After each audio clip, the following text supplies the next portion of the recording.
Hey guys, welcome back to Tsp Pink Salt. Today I'm going to be showing you how easy it is to make your own pie crust. It'll be so amazing you will no longer want to buy it in the store. Alright, so to get started we are going to add our flour to a bowl along with some sugar, some pink salt, and we're going to mix this all together before we move on to the next step. Now we're going to go ahead and add in our fat. Now I'm using vegetable shortening, and this is going to add a really nice texture and flakiness that we have come to know and love in pie crust.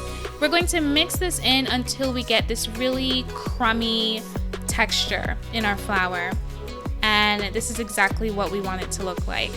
Now we're going to add in our wet ingredient, which is plant milk. And we're going to mix this until our dough comes together. It's not going to come together amazing. It's actually going to look quite undone, but that's exactly what we want.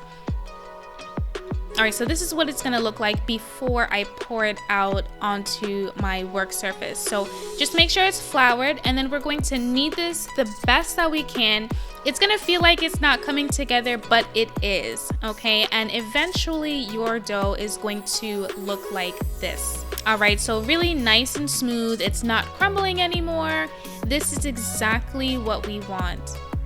Okay, and we're gonna go ahead and put this in the fridge. I'm putting it in a Ziploc bag, and I'm gonna leave it in the fridge until I'm ready to use it. You can also put it in the freezer. I will have all the details below on how long it can sit in the fridge and freezer.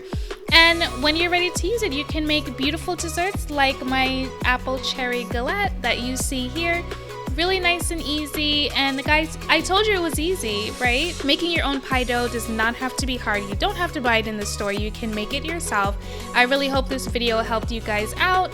If you liked it, give me a like, subscribe to my channel. I put out new videos every single week. And until next time, guys, have a great day. Bye.